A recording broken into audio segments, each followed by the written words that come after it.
Hallelujah, praise the Lord. காலை வேளையிலே துதிகளின் மத்தியில் வாசம் செய்கிற தேவனாகிய கர்த்தர் நம்மோடு கூட இருக்கிறார் என்று விசுவாசித்து அவரை துதிப்போமாக. காலை வேளையிலே நம் குடும்பத்தின் மத்தியில் அவர் உலாவுகிற தேவனாய் இருக்கிறபடியால் அவரை ஆராதிப்போம்.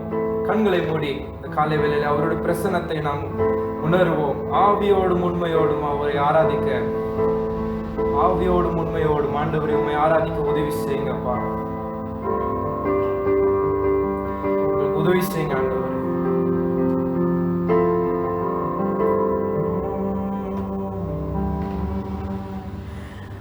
விலகாத மேகம் நீர், முன் செல்லும் மேகம் நீர். விலகாத மேகம் நீர், முன் செல்லும் மேகம் நீர். சொல்லுவோமா? விலகாத மேகம் நீர், முன் செல்லும் மேகம் நீர்.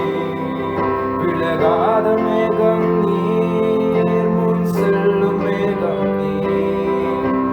ஆவியானவரே, அன்பின் ஆவியானவரே, வல்ல ஆவியானவரே, தெளிவின் ஆவியானவரே, மகிமை ஆவியானவரே, நல்ல ஆவியானவரே, வல்ல ஆவியானவரே, தெளிவின் ஆவியானவரே.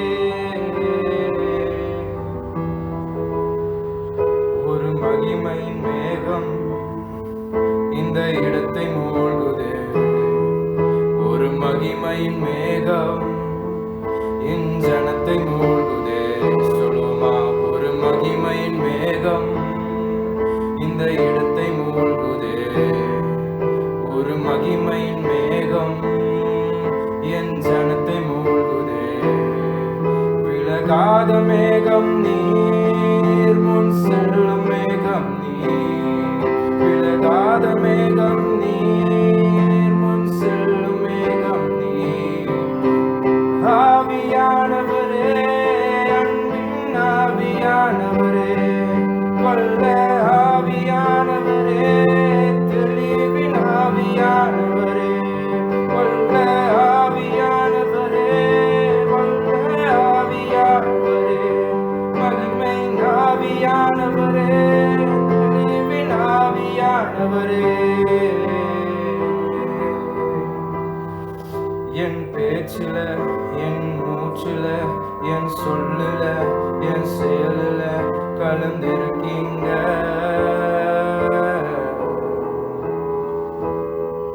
என் நினைவில, என் நடத்தையில, என் உணர்வுல, என் உயிரில கலந்திருக்கீங்க.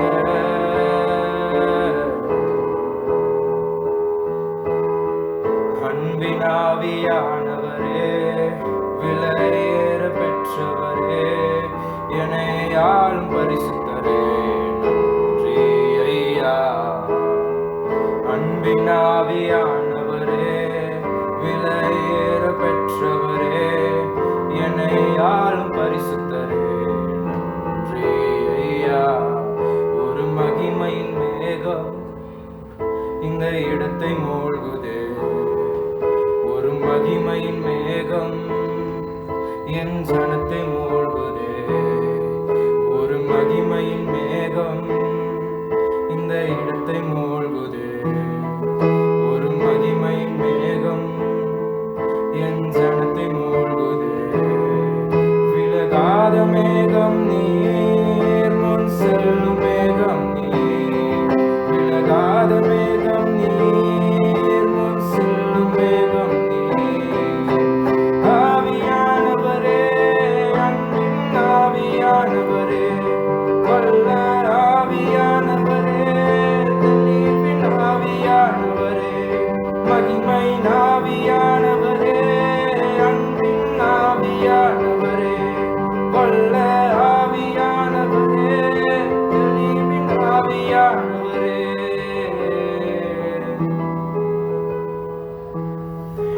உங்களை பாதுகாத்துக் கொள்ளுங்க சுவாமி. நீங்க நல்லவர் ராஜா. இந்த ஆராதனை முழுவதுமாய் ஆண்டவரே உமக்கென்றே நாங்கள் கொடுக்கிறோம் சுவாமி. இந்த ஆராதனை நீங்க அங்கீகரிங்க சுவாமி. பொறுப்பெடுத்துக் கொள்ளுங்க ஆண்டவரே. வழி நடத்துங்க சுவாமி.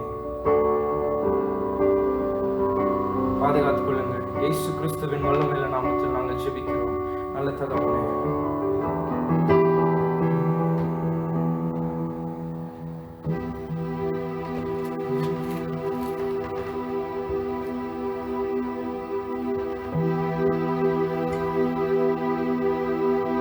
தேவா, நான் எதினால் விசேஷித்தவன், ராஜா நான் அதை தினம் யோசிப்பவன் என்கிற ஒரு பாடலை பாடி அவருடைய நாமத்தை நாம் மகிமைப்படுத்துவோமா இந்த காலை வேளையில?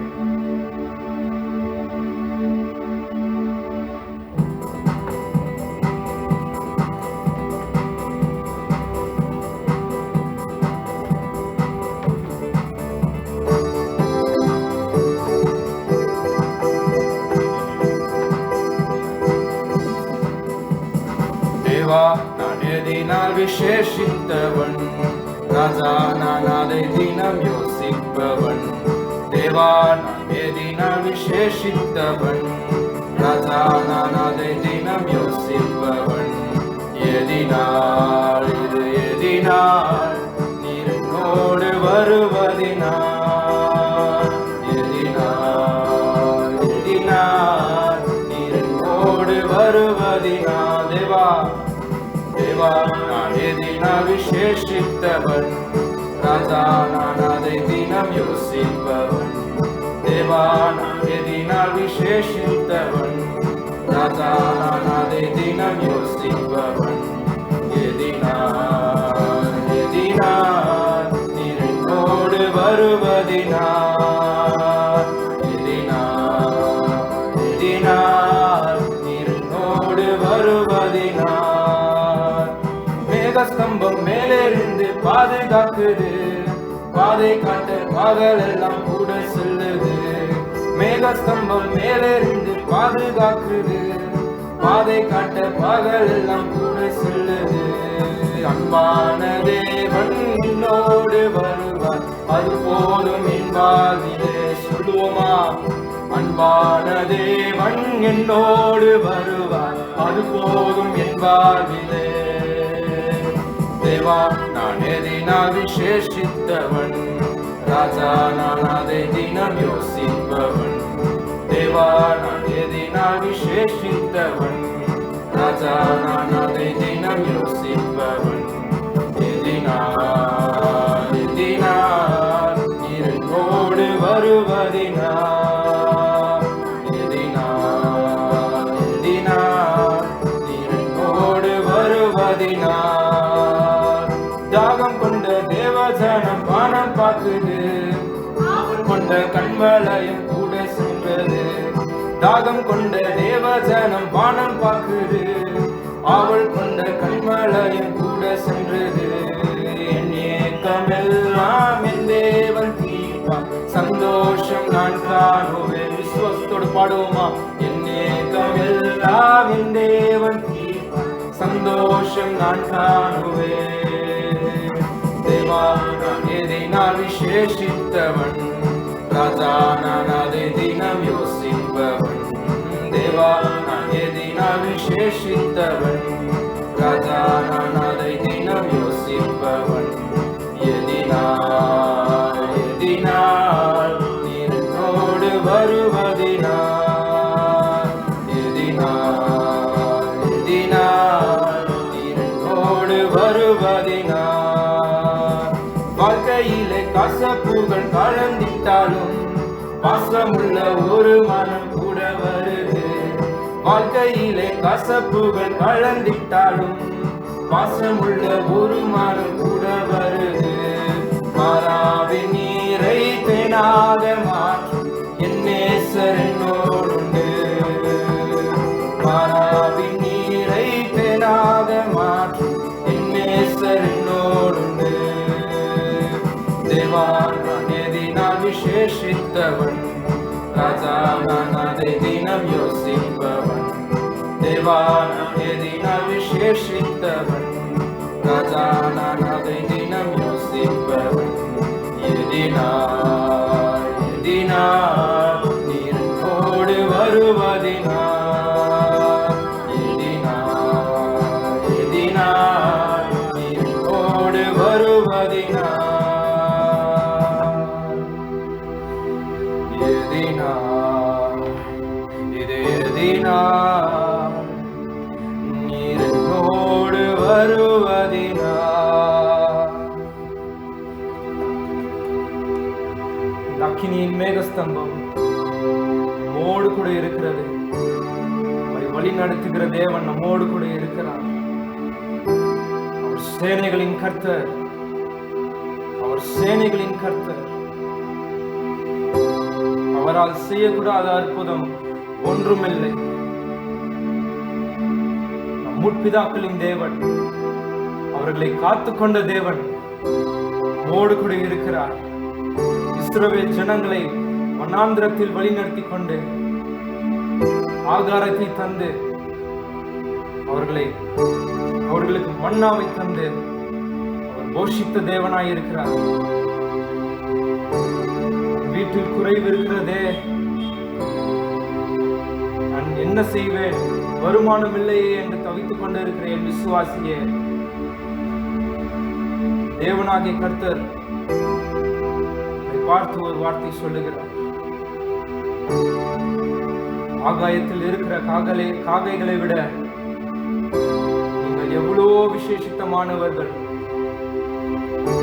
உங்களை நான் பாதுகாத்துக் கொள்வேன், பயப்படாதே, திகையாதே, நான் உன் தேவனாகிய கர்த்தர் என்று சொல்லுகிறார். அவர் நம்மை மறவாமல் நினைத்த தேவன், நம்மை மறவாமல் நினைத்த தேவன். அவரை ஸ்தோத்தரிப்போமா இந்த காலை வேளையிலே? சொல்லுவோம், ஆண்டவரே, எங்களை மறவாமல் நினைத்தீரையா, மறவாமல் எங்களை நினைத்தீரே சுவாமி, எங்களை மறவாமல் நினைத்தீரே.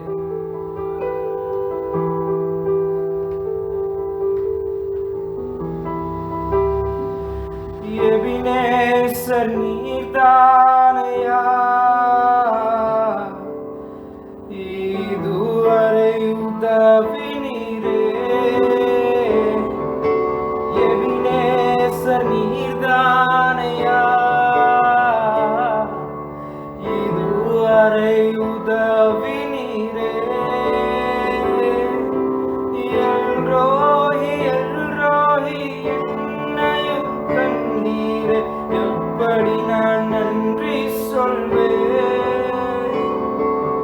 எல்ரோஹி எல்ரோஹி என்னையும் கண்ணீரே, எப்படி நான் நன்றி சொல்வேன். நன்றி நன்றி ஐயா, கோடி கோடி நன்றி ஐயா. சொல்லுவோமா? நன்றி நன்றி ஐயா, கோடி கோடி நன்றி ஐயா. மறவாமல் நினைத்தீரையா, மனதார நன்றி சொல்வேன். என்னை மறவாமல் நினைத்தீரையா, மறவாமல் நன்றி சொல்வேன். இரவும் பகலும் என்னை நினைத்து இதுவரை உதவி நீரே. இரவும் பகலும் என்னை நினைத்து இதுவரை உதவி நீரே. நன்றி நன்றி ஐயா, கோடி கோடி நன்றி ஐயா. நன்றி நன்றி ஐயா, கோடி கோடி நன்றி ஐயா.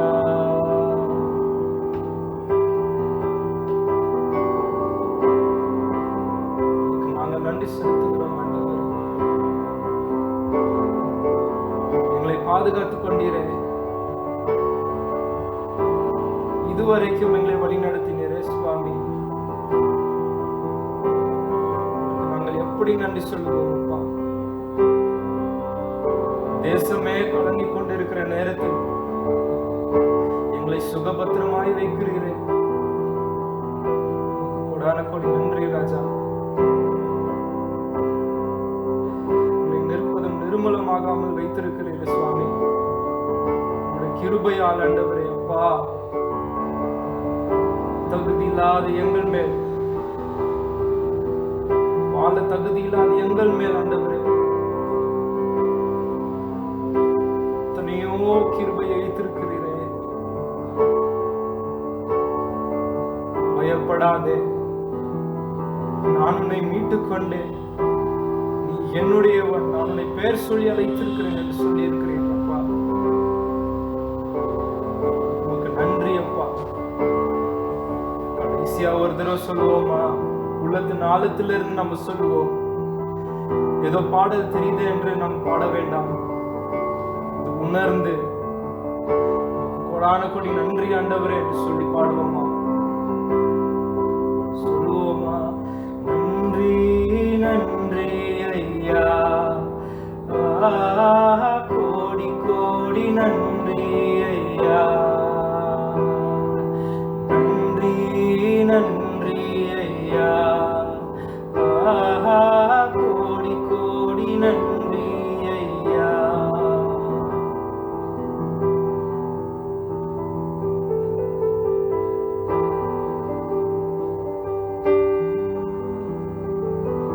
நாங்கள் நன்றி செலுத்துகிறோம் ஆண்டவரே, நாங்கள் நன்றி செலுத்துகிறோம் ராஜா. இந்த ஆராதனை நீர் அங்கீகரித்தபடியால் உமக்கு நாங்கள் நன்றி செலுத்துகிறோம் ஆண்டவரே. உமக்கு நன்றி ஆண்டவரே. எங்களோடு கூட இருங்க அப்பா, இந்த வாரம் முழுவதுமா எங்களோடு கூட இருங்க, எங்களை பாதுகாத்துக் கொள்ளுங்க ஆண்டவரே. இயேசு கிறிஸ்துவின் வல்லமையுள்ள நாமத்தில் நாங்கள் ஜெபித்து பெற்றுக் கொள்ளுகிறோம் எங்கள் ஜீவனுள்ள நல்ல தகப்பனே. ஆமென், ஆமென்.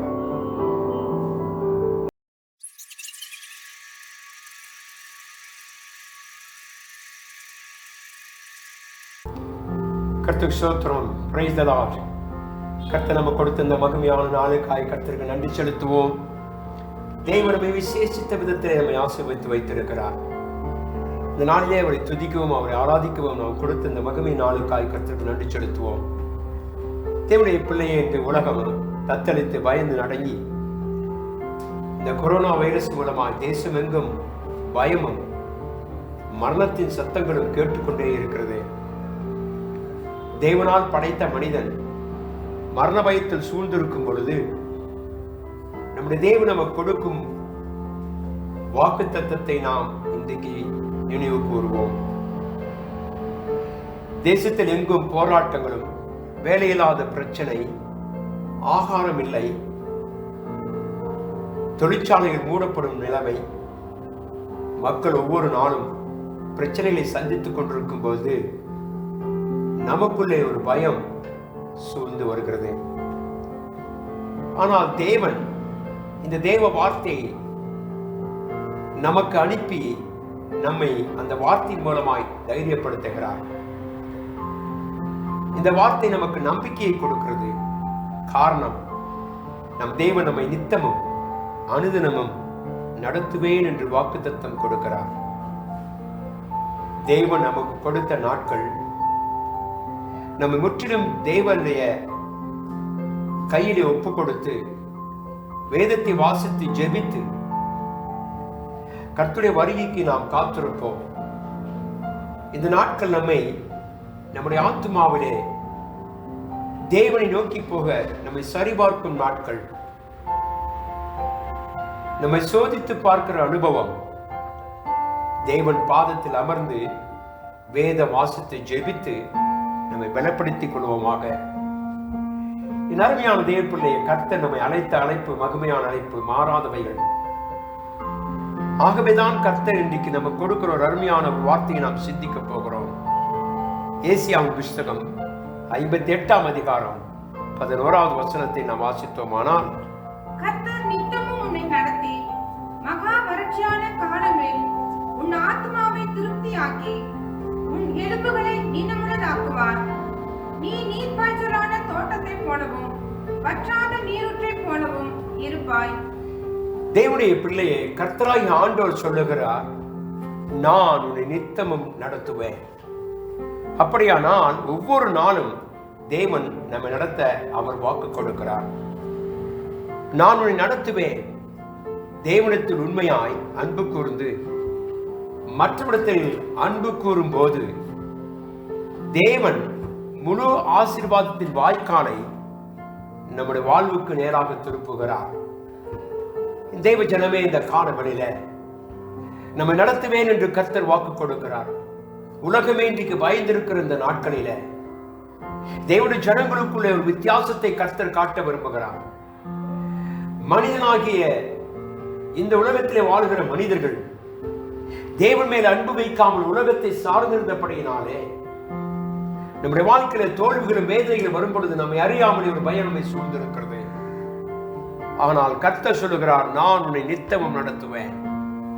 எவ்வளவு ஒரு ஆசீர்வாதமான வார்த்தை என்பதை நாம் சிந்திப்போம். அவர் நம்மை நித்தமும் நடத்துகிற ஆண்டவர் நமக்கு சொல்லுகிறார், புதிய கிருபைகளை உனக்கு நான் தருவேன். தேவன் நம்மை எப்படி நடத்துவார்? அவர் நடத்துகிற விதம் எப்படி? வேதம் சொல்லுகிறது, வறட்சியான காலங்களிலே உன்னை நடத்துவாராம். அப்படியானால் செழிப்பில்லாத இடம், மழை நீர் இல்லாத மணல் பாங்கான இடம், ஒன்றுமே இல்லாத இடத்தில் நம்மை தேவன் நடத்த அவரால் முடியும். இந்த நாட்கள் நாம் பார்த்தோமானால் தேசமே ஒரு இருள் சூழ்ந்ததாக, ஜனங்களுக்குள்ள ஒரு வித்தியாசமான எண்ணத்தை விதைத்திருக்கிற நாட்களில எங்கு பார்த்தாலும் வேலை இல்லை, தொழிற்சாலைகள் மூடப்பட்டிருக்கிறது. அநேக காரியங்கள் இந்த உலகத்தில் நடந்து கொண்டிருந்தாலும் கூட நம்முடைய ஆண்டவர் நம்மை பார்த்து சொல்லுகிறார், நான் உன்னை நடத்துவேன். வாழவே கடினம் என்ற இடத்தில் நம்மை தேவன் நடத்த விரும்புகிறார். என் அருமையான தேவ பிள்ளையே, தேவன் நம்மளை நடத்துவதற்கு நம்மிடத்தில் கர்த்தர் எதிர்பார்க்கிற சில காரியங்களை நாம் இன்றைக்கு சிந்திக்க போகிறோம். ஆதியாகமத்தின் புஸ்தகம் 12ஆம் அதிகாரம் 1 முதல் நாம் வாசித்தோமானால், கர்த்தர் ஆபிரகாமை நோக்கி, நீ உன் தேசத்தையும் உன் இனத்தையும் உன் தகப்பனுடைய வீட்டையும் விட்டு புறப்பட்டு நான் உனக்கு காண்பிக்கும் தேசத்துக்கு போ. நான் உன்னை பெரிய ஜாதியாக்கி உன்னை ஆசீர்வதித்து உன் பேரை பெருமைப்படுத்துவேன். நீ ஆசீர்வாதமாய் இருப்பாய். உன்னை ஆசீர்வதிக்கிறவர்களை ஆசீர்வதிப்பேன், உன்னை சபிக்கிறவனை சபிப்பேன். பூமியில் உள்ள வம்சங்கள் எல்லாம் உனக்குள் ஆசீர்வதிக்கப்படும் என்றார். தேவனுடைய பிள்ளையே, நம்ம முற்பிதாவாகிய ஆபிரகாமை கர்த்தர் அழைத்து அவனுக்கு பார்த்து சொல்லுகிறான், நான் காண்பிக்கும் தேசத்துக்கு போ. அவனுக்கு போகிற இடம் அவனுக்கு தெரியாது. அவன் எங்கு நடத்த போகிறான் என்று அறியாத நாட்கள் தேவனாய் கர்த்தர் சொன்னான், நான் உன்னை நடத்துவேன். என் அருமையான தெய்வ பிள்ளையே, அவனுடைய வாழ்க்கையிலே காணப்படுகிற மிக முக்கியமான காரியத்தை பார்த்தோமானால் அவன் கீழ்ப்படிந்தான். தேவன் என்ன சொன்னாலும் அதை செய்வதற்கு அவன் ஆயத்தமாக இருந்தான். அவன் போகிடம் தெரியாது, எவ்வளவு நாட்கள் பிடிக்கும் என்று தெரியாது, என்ன நடக்கும் என்று தெரியாது. ஆனால் அவன் உடனே கர்த்தருக்கு கீழ்ப்படிந்தான். நம்ம எத்தனை பேர் அப்படி இருக்கிறோம்? நாம் எத்தனையோ பேர் கேள்விகளை கேட்போம், ஆண்டவரே எவ்வளவு நாட்கள் ஆகும், எப்படி போவோம், யார் என்னோடு கூட வருவார்கள், இப்படிப்பட்ட அநேக கேள்விகள் நாம் கேட்பதனால்தான் தேவனுக்கு நாம் கீழ்ப்படியாமல் இருக்கிறோம் என்பதை நாம் பார்க்கிறோம். என் அருமையான தேவ பிள்ளையே, அவன் போகிற என்ன என்று அவனுக்கு தெரியாமல் அவனை போனான். வேதம் சொல்லுகிறது, அவன் எங்கே கர்த்தர் நடத்த போகிறார் என்பது அவனுக்கு தெரிவிக்கப்படவில்லை. எபிரேயர் புஸ்தகம் 11ஆம் அதிகாரம் 8வது வசனத்தை வாசிப்போமானால், விசுவாசத்தினாலே ஆபிரகாம் தான் சுதந்திரமாக பெறப்போகிற இடத்திற்கு போகும்படி அழைக்கப்பட்ட போது கீழ்ப்படிந்து தான் போகும் இடம் இன்னதென்று அறியாமல் புறப்பட்டு போனான். தான் போகும் இடம் இன்னதென்று அறியாமல் புறப்பட்டு போனான். அதற்கு மேல் வசனத்தை நான் வாசித்தோமால், அவன் கீழ்ப்படிந்தான். அருமையான தேவ பிள்ளையே, கர்த்தரை நடத்த வேண்டுமானால், நம்மை நடத்த வேண்டுமானால் நாம் கர்த்தருக்கு கீழ்ப்படிக்க வேண்டும். விசுவாசத்திலே அவன் புறப்பட்டு போனான் என்று வேதத்தில் வாசிக்கிறோம். அவன் தேவனுடைய நேரடியான வழிகாட்டுதலை பின்பற்றி பயணம் செய்ய வேண்டியதாயிற்று. ஆனால் ஆபிரகாமுக்கு தெரியும், யெகோவா ஈரே என்னோடு கூட வருகிறீர், என்னை நடத்துவீர், எல்லாம் பார்த்துக் கொள்வீர் என்று சொல்லி அவன் விசுவாசித்தான், அவன் கீழ்ப்படிந்தான். விசுவாசமும் கீழ்ப்படிதலும் ஒன்றை விட்டு ஒன்று பிரியாதவை. அதை போலவே கீழ்ப்படியாமையும் அவிசுவாசமும் ஒன்றுக்கொன்று பிரியாதவை. தேவ பிள்ளையே, இந்த காலவெளியில நம்மோடு கூட கர்த்தர் பேசுகிற ஜீவ வார்த்தையில் ஒன்று, அவன் கீழ்ப்படிந்து விசுவாசித்தான். எந்த ஒரு காரியத்தையும் கர்த்தர் நமக்கு விசுவாசத்தின் மூலமாய்த்தான் ஜெயிக்க உதவி செய்கிறார். அவனை பார்த்து சொன்னார், நான் காண்பிக்கும் தேசத்துக்கு போ. அது எவ்வளவு தூரம் இருக்கும் என்று தெரியாது, அது எத்தனை நாட்கள் பிடிக்கும் என்று தெரியாது. ஆனால் அவன் விசுவாசம் கர்த்தர் மேல் இருந்தது.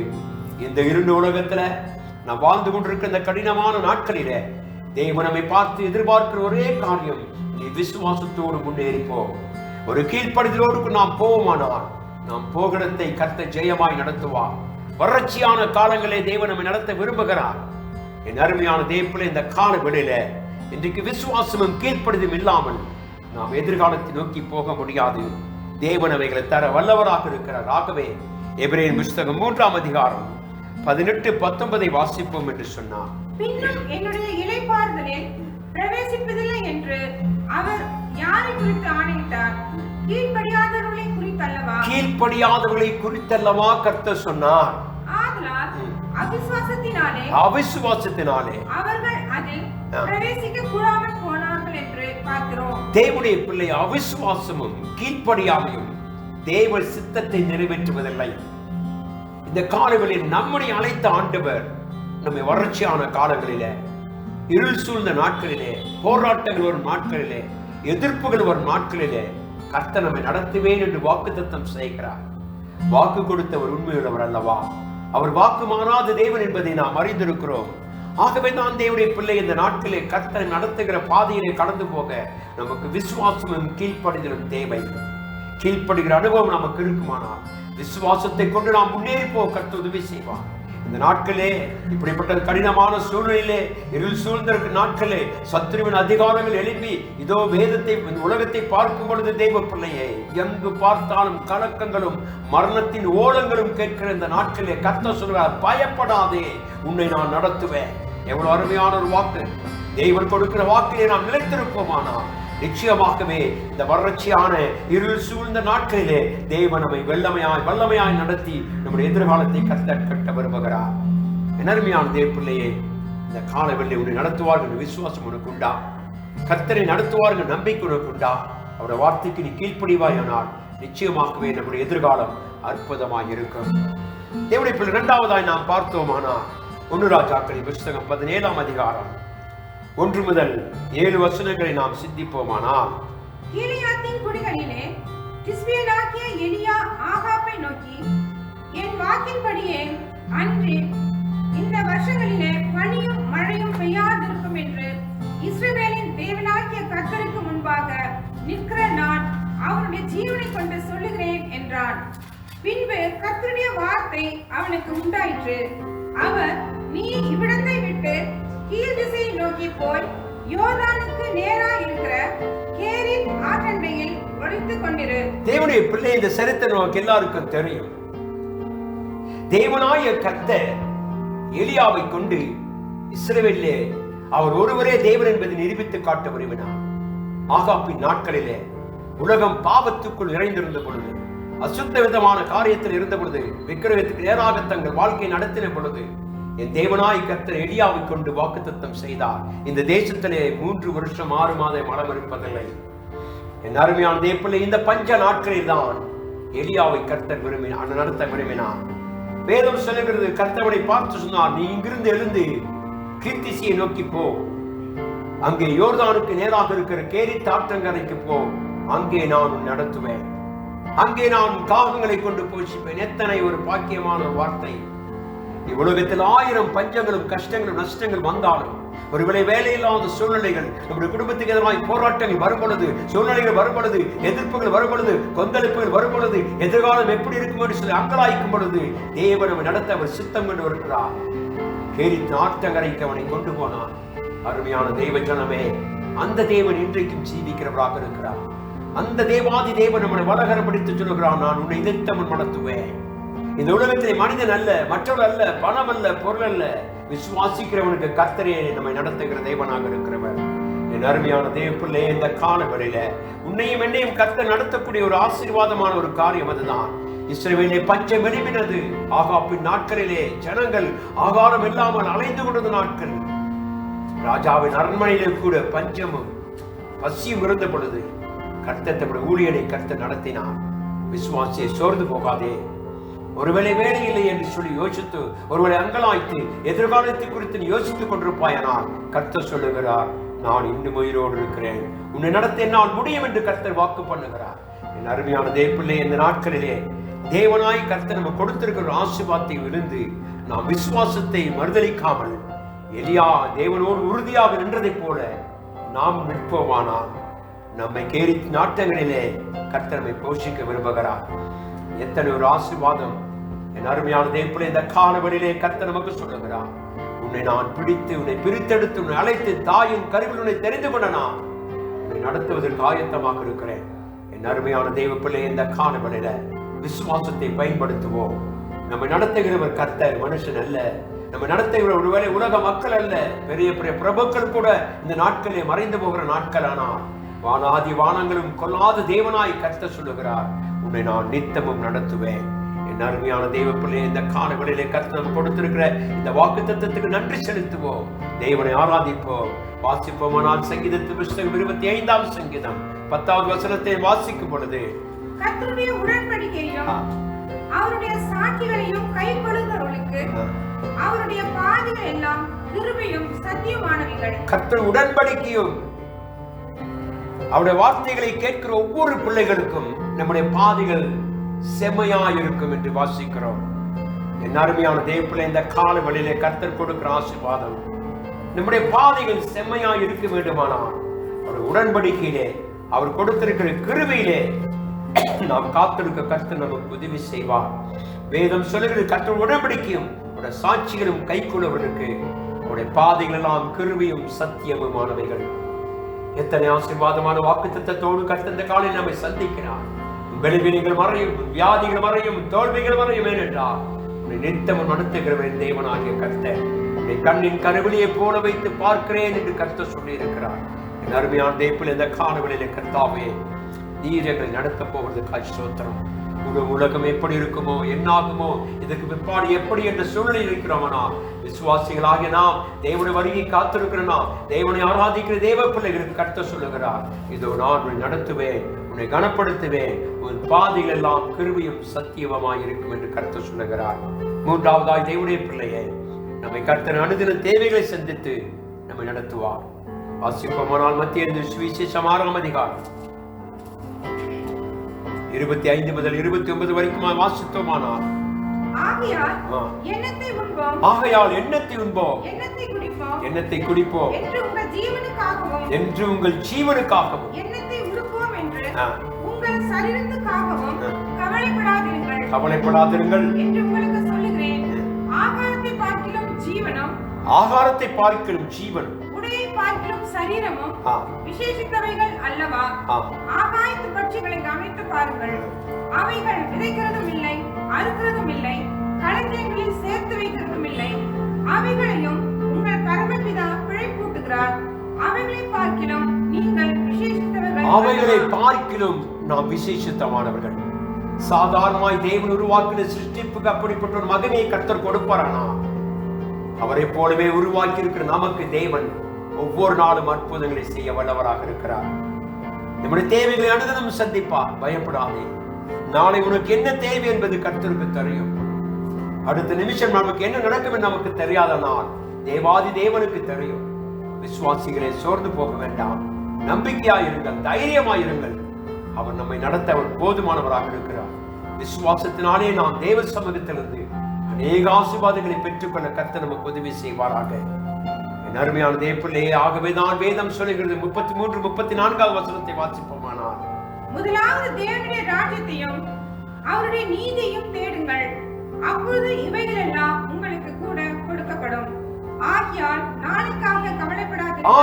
நாளைக்காக நீங்கள் கவலைப்படாதிருங்கள். நாளைய தினம் தன்னுடையவைகளுக்காக கவலைப்படும். அந்தந்த நாளுக்கு நமக்கு அதனதின் பாடு போதும். தேவனுடைய பிள்ளையே, கர்த்தர் சொல்ல முதலாவது தேவனுடைய ராஜ்யத்தின் நீதியும் தேடுங்கள். ஏனென்றால் அதுதான் நமக்கு தேவை. அவருக்கு தெரியும் எல்லாவற்றையும். உன் மரண நாள் வரைக்கும் நடத்துவேன் என்று கர்த்தர் சொல்லுகிறார். ஆகாயத்து பறவைகளுக்கும் அழிந்து போகிற புல்லுக்கும் பூவுக்கும் தேவன் இப்படிப்பட்ட ஒரு மகிமையை கொடுப்பாரானா நம்மை நடத்த அவர் போதுமானவராக இருக்கிறார். எத்தனை ஆசீர்வாதம் நிறைந்த ஒரு வாழ்க்கை தேவ பிள்ளையே. இந்த உலகத்திலே நாம் தேவனை சார்ந்து அவருக்கு கீழ்ப்படைந்து அவருடைய விசுவாசத்தில் நாம் முன்னேறி போகும் பொழுது எப்படிப்பட்ட தடைகளையும் கர்த்தர் உடைக்க வல்லவராக இருக்கிறார். அவரால் ஆகாதது ஒன்றுமே இல்லை என்று வேதம் சொல்லுகிறது. நான் வானத்துக்கும் பூமிக்கும் சகல அதிகாரம் படைத்திருக்கிறேன். அருமையான தேவனே, தைரியப்படுங்கள், நம்பிக்கையாயிருங்கள், விசுவாசமாயிருங்கள். எதிர்கால இயேசுவின் கையிலே உண்டு, அவர் நடத்துவார். விசுவாசிகள் மற்றவர்களைப் போல் நாம் சோர்ந்து போய் உட்கார வேண்டாம். எதிர்காலத்தை குறித்த திட்டங்களை அறிந்திருக்கிறார். உன் குடும்பத்தை எப்படி நடத்த வேண்டும், உன் பிள்ளைகளுக்கு எப்படி ஆசீர்வாதமாக இருக்க வேண்டும் என்பதை கர்த்தர் அறிந்திருக்கிறார். அதற்கான வழிகளை கர்த்தர் திறந்து கொடுப்பாராக. ஆகவே நாம் சோர்ந்து போக வேண்டாம். என் அருமையான தேவனே, நான்காவதாய் ஒரு காரியத்தை பார்த்து முடிப்போம். ஆகவே தான் வேதம் சொல்லுகிறது, என் அருமையான ஆதியாகமத்தின் புத்தகம் 5ஆம் அதிகாரம் 22-24 வாசிப்போமானால், ஏனோக்கு மெத்சுலாவை பெற்ற பிற்பாடு 300 வருஷம் தேவனோடே சஞ்சரித்துக் கொண்டிருந்து குமாரரையும் குமாரத்திகளையும் பெற்றான். ஏனோக்குடைய நாளெல்லாம் 365 வருஷம். ஏனோக்கு தேவனோடு சஞ்சரித்துக் கொண்டிருக்கிறேன், காணப்படாமல் போனான். என் அருமையான தேவ பிள்ளையே, இந்த ஏனோக்கு யார்? பாவம் நிறைந்த உலகத்திலே வாழ்ந்தவன். தேவனாய் கர்த்தர் உலகத்தின் நியாயம் தீர்ப்பதற்கு முன்பாக அவருடைய வாழ்க்கையிலே சில நஷ்டங்களை அடைந்திருந்த போது இவன் 365 வருடம் தேவனோடு நடந்தான். பாவம் நிறைந்த உலகத்தில் நம்மை நீதியாய் நடத்துகிறவர் கர்த்தர், நம்மை பரிசுத்தமாய் நடத்த கர்த்தர் அழைத்திருக்கிறார். அவர் நிச்சயமாகவே நம்மை நடத்துவார். தேவ பிள்ளையே, தெய்வ பயம் இல்லாத நாட்களே வாழ்ந்தவன் தான் ஏனோக்கு. ஏனோக்கை குறித்து வாசித்தோமானால் அவன் கர்த்தரை உண்மையாய் விசுவாசித்தான். ஒவ்வொரு நாளும் தேவனோடு நடந்தான் என்று வேதம் சொல்லுகிறது, சஞ்சரித்தான். இன்றைக்கு இந்த நாட்களிலே ஒருவேளை நமக்கு கிடைத்திருக்கிற விடுமுறை நாட்களிலே நாம் தேவனோடு நடக்கிற அனுபவத்தை பெற்றிருக்கிறோமா? வேதம் வாசிக்கிறோமா? ஜெபிக்கிறோமா? உடைய காரியத்தை ஒப்பு கொடுத்த கர்த்தாவை என்னை நடத்தும் என்று சொல்லி கேட்போமானால் இந்த ஏனோக்கை நடத்தின ஆண்டவர் நம்மை நடத்துவார். இந்த உலகத்திலே பாவம் நிறைந்த உலகம், அசுத்தம் நிறைந்த உலகம், அந்தகார வாழ்க்கை வாழ்ந்து கொண்டிருக்கிற உலகம், நிம்மதி இல்லாத நாட்கள், பலவிதமான பாவங்கள் இந்த உலகத்தை சூழ்ந்திருக்கும் பொழுது நம்மை நாமே பரிசுத்தப்படுத்தி தெய்வ கிருபையில ஆண்டவரே உம்முடைய இரத்தத்தாளங்களை பரிசுத்தமாக்கி எங்களை உம்முடைய பிள்ளையாய் மாற்றும் என்று சொல்லி நாம் கேட்போம். வேதம் சொல்லுகிறது, அவன் கர்த்தரை உண்மையாய் விசுவாசித்தான், கர்த்தருடைய வாக்குத்தத்தங்களை நம்பினான், அவருடைய வார்த்தைகளை பரிபூர்ணமாய் நம்பினான் என்று வேதம் சொல்லுகிறது. எபிரேயர் புத்தகம் 11ஆம் அதிகாரம் 5-6 வசனங்களை வாசிப்போம் என்று சொன்னான். விசுவாசத்தினாலே ஏனோக்கு மரணத்தை காணாமல் எடுத்துக்கொள்ளப்பட்டான். தேவன் அவனை எடுத்துக்கொண்டபடினாலே அவன் காணப்படாமல் போனான். அவன் தேவனுக்கு பிரியமானவன் என்று அவன் எடுத்துக்கொள்ளப்படுவதற்கு முன்பாகவே அவன் சாட்சி பெற்றான். விசுவாசம் இல்லாமல் தேவனுடைய பிள்ளையை அவன் கர்த்தருக்கு பிரியமானவன் என்று சொன்னார். எப்பொழுது? உலகத்திலே பாவம் நிறைந்திருந்த பொழுது, உலகத்தில் அசுத்தம் நிறைந்திருந்த பொழுது, உலகத்திலே தேவனுக்கு விருப்பமில்லாத சம்பவங்கள் நடந்து கொண்டிருந்த பொழுதும் கூட அவன் தன் சாட்சியை காத்துக் கொண்டான். என் தேவனுக்கு உத்தமனாய் ஜீவிப்பேன் என்று சொன்னான். ஆகவே கர்த்தவனை பார்த்து சொன்னார், எனக்கு பிரியமானவன், கர்த்தருக்கு பிரியமானவன் என்ற சாட்சியோடு கூட அவன் இந்த உலகத்தை விட்டு கடந்து போனான். அருமையான தேவனே, எவ்வளவு கோடி சொத்து பணம் இருந்தாலும் கூட நம்முடைய ஆத்மா நஷ்டப்படுமானால் நமக்கு லாபம் என்ன? மனிதன் உலகம் முழுவதும் ஆதாயப்படுத்தி கொண்டு தன் ஆத்மாவை நஷ்டப்படுத்தினார், அதனால் அவனுக்கு லாபம் என்ன? சகோதரனே சகோதரி, இந்த காலவெளியில கர்த்தருக்கு பிரியமான ஒரு வாழ்க்கை வாழ கற்றுக்கொள்ளுவோம். என் தேவனுக்கு உத்தமனாய் வாழ கற்றுக்கொள்ளுவோம். என் தேவன் நம்மை பார்த்து சொல்லட்டும், இவன் எனக்கு பிரியமானவன், இவனை நான் நேசிக்கிறேன் என்று சொல்லட்டும். இயேசுவின் ரத்தத்தால் மீட்கப்பட்டு அவருடைய கிருபைக்குள் வாழ்ந்து வசனத்தை வாசித்து ஜெபித்து தேவனோடு உறவாடுகிற பிள்ளை, தேவனோடு சஞ்சரிக்கிறவனுக்கு கர்த்தர் சொல்லுகிறார், அவன் எனக்கு பிரியமான காரியங்களை செய்வார். சகோதரி சகோதரி, இந்த காலங்களிலே நம்முடைய சாட்சியை நாம் பார்ப்போம். உலகத்திலே நஷ்டங்கள் தோல்விகள் வந்தாலும் நாம் கிறிஸ்துவுக்குள் வாழுகிறோம் என்பதையும் கிறிஸ்துவரின் சாட்சி என்பதை பெற்றுக்கொள்ள கர்த்தர் நமக்கு உதவி செய்வாராக. இந்த நாட்கள் எப்படிப்பட்ட காரியத்தோடு கூட நாம் தேவனை பின்பற்றுவோம். அவன் பாவத்துக்கு எதிர்த்து நின்றான் என்று வேதம் சொல்லுகிறது. பாவம் நிறைந்த உலகத்திலே என் தெய்வ பிள்ளையே வேதம் சொல்கிறது, அவன் பாவத்துக்கு எதிர்த்து நின்றான். இன்றைக்கு நாம் கர்த்தருடைய பிள்ளைகள். உலகத்திலே அசுத்தங்கள் உண்டு, இல்லை என்று இல்லை. ஆனால் தேவனுடைய பிள்ளையை நாம் இயேசுவின் ரத்தத்தால் மீட்கப்பட்ட நீதிமான்கள். அவர் ரத்தம் நம்மை சுத்தமாக்கி நம்மை நீதிமான் போர்வினை வைத்திருக்கிறதாகவே நாம் நமக்குள்ளே கர்த்தருடைய வார்த்தைகளை பெற்றுக்கொண்டு இந்த நாட்களிலே கர்த்தருக்குள் ஜீவிப்போமாக. ஆகவே தான் தேவனுடைய பிள்ளையை கர்த்தர் நம்மை அழைத்திருக்கிறார், நம்மை தெரிந்தெடுத்திருக்கிறார். இந்த காலவேளை உங்களோடு கூட நான் சிறு செய்தி முடிக்கப் போகிறேன். அருகாந்த உன்னை கர்த்தர் ஆசீர்வதித்து மகிமைப்படுத்த நமக்கு விசுவாசம், நம்பிக்கையும் கீழ்ப்படிதலும் தேவை. அப்பொழுது கர்த்தர் நம்மை ஆசீர்வதித்து மகிமைப்படுத்துவார். என் தெய்வம் தாமே உங்களை ஆசீர்வதிப்பாராக. வரக்கூடிய நாட்களிலே நானும் நீங்களும் கர்த்தருக்குள் நெருங்கி போவது விஷயங்களேதான். இந்த தேசத்துக்காக ஜெபிப்போம். இந்த தேசத்திலே காணப்படுகிறதான இந்த பொல்லாத காரியத்தை, இந்த வைரஸிலிருந்து முற்றிலுமாய் மாற்றப்பட தேவன் ஒரு விடுதலை கொடுத்து தேவ ஜனங்கள் ஆசீர்வாதமாய் இருக்க நம்முடைய எல்லா காரியத்துக்காக ஜெபிப்போம். நம்முடைய அதிகாரிகளுக்காக, நம்முடைய மந்திரிமார்களுக்காக, நம்முடைய பிரைம் மினிஸ்டருக்காக, நம்முடைய சீஃப் மினிஸ்டர்ஸ்க்காக, எல்லாருக்காக ஜெபிப்போம். ஏனென்றால் இந்த நாட்களில் ஜெபித்து ஜெபித்து தேவ ஆசீர்வாதத்தை பெற வேண்டும். நம்முடைய தேசம் ஆசீர்வாதமாக இருக்க கர்த்தர் உதவி செய்வாராக. ஆகவே நாம் கண்களை மூடி ஜெபிப்போம். தேவ பிள்ளையே, கர்த்தர் தாமே நம்மை ஆசீர்வதித்து மகிமைப்படுத்தி இன்னும் நாம் அதிகமாய் முன்னேறிப்போ கர்த்தர் உதவி செய்வார். இந்த நாளில் உங்களோடு கூட இப்படிப்பட்ட நல்ல ஒரு தொடர்பை கர்த்தர் கொடுத்ததுக்காக நன்றி செலுத்துகிறேன். அவர் நீதியுள்ள தேவன், நம்மை நடத்த வல்லவராக இருக்கிறவர். உனக்காக எனக்காக கர்த்தர் யாவையும் செய்து முடித்தார். கண்களை மூடி ஜெபிப்போம். எங்கள் மகா கிருபையும் இரக்கமும் அன்புள்ள நல்ல தெய்வமே, இந்த அருமையான நல்ல நாளுக்காய் மக்கள் நன்றி செலுத்துகிறேன். இந்த உயிர்த்தெழுந்த நாளிலே, வாரத்தின் முதல் நாளிலே அப்பாவை சந்திக்க நேர்கள் கொடுத்த இந்த புதிய கிருபைகளுக்காய் ஸ்தோத்திரம், ஆசீர்வதிங்க. தடைகள் அப்பா, போராட்டங்கள், பிரச்சனைகள் இவைகள் எல்லாவற்றிலிருந்து மாற்றி எடுத்து எங்கள் தேவனை எங்களை விசுவாசிக்கும்படி ஜெபிக்கிறேன். தொடர்ந்து கனப்படுத்துங்க ராஜா. இயேசு கிறிஸ்துவின் வல்லமை எங்களோடு கூட இருக்கபடியா இயேசுவின் நாமத்தில் ஜெபிக்கிறேன் எங்கள் அன்பின் நல்ல பிதாவே, ஆமென். என் ஆத்துமாவே கர்த்தரை ஸ்தோத்திரி, உங்களுடைய பரிசுத்த நாமத்தை ஸ்தோத்திரி. என் ஆத்துமாவே கர்த்தரை ஸ்தோத்திரி, கர்த்தர் சகல உபகாரங்களும் வருவாரே. கர்த்தர் உங்களை ஆசீர்வதித்து உங்களை காத்துக்கொள்வாராக. கர்த்தர் நாமம்